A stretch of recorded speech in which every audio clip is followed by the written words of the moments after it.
जून 2013 की, जब गोवा में बीजेपी राष्ट्रीय कार्यकारिणी की बैठक का आखिरी दिन था, तब पार्टी अध्यक्ष राजनाथ सिंह सबसे आखिर में भाषण देने आए।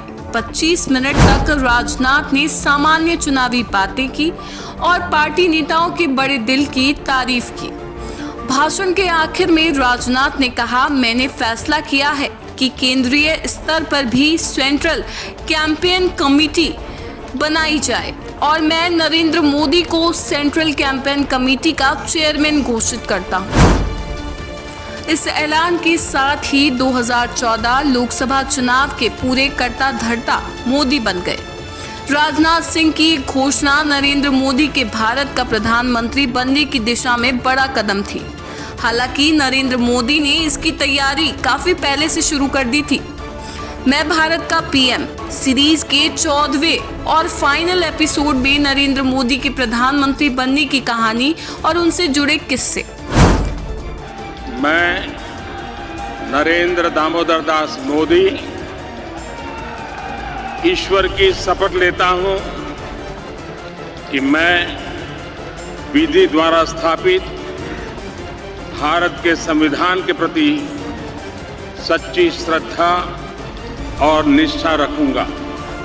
गुजरात से नरेंद्र मोदी का राजनीतिक वनवास। बीजेपी की सियासत में नरेंद्र मोदी का सीधा दखल तब शुरू हुआ जब 1987 में संघ ने उन्हें गुजरात का संगठन सचिव बनाया। उस समय गुजरात बीजेपी में शंकर सिंह वाघेला और केशुभाई पटेल का दबदबा था। 1995 के चुनाव में बीजेपी को बड़ी जीत मिली और केशुभाई सीएम बने। उन्होंने अपने मंत्रिमंडल में वाघेला खेमे के किसी भी विधायक को जगह नहीं दी। इधर वाघेला भी पलटवार के लिए सही मौके की तलाश में थे।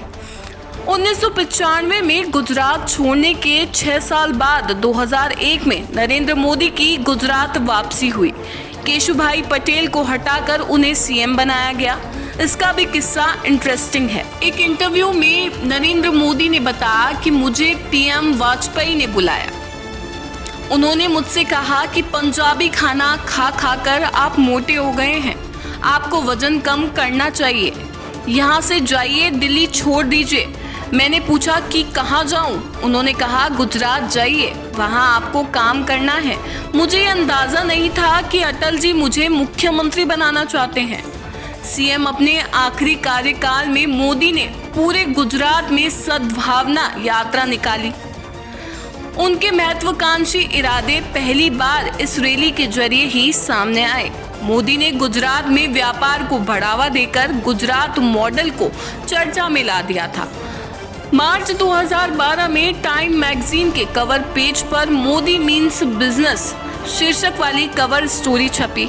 2009 से 2012 तक प्रधानमंत्री मनमोहन सिंह के मीडिया सलाहकार रहे हरीश खरे अपनी किताब हाउ मोदी वन इट में लिखते हैं, मोदी ने बीजेपी के बाहर के अपने सभी सहयोगियों को आक्रामक रूप से सक्रिय करना शुरू कर दिया था।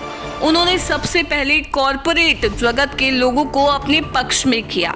इसके बाद बाबा रामदेव और श्री श्री रविशंकर जैसी धार्मिक हस्तियों को अपने फेवर में कर लिया।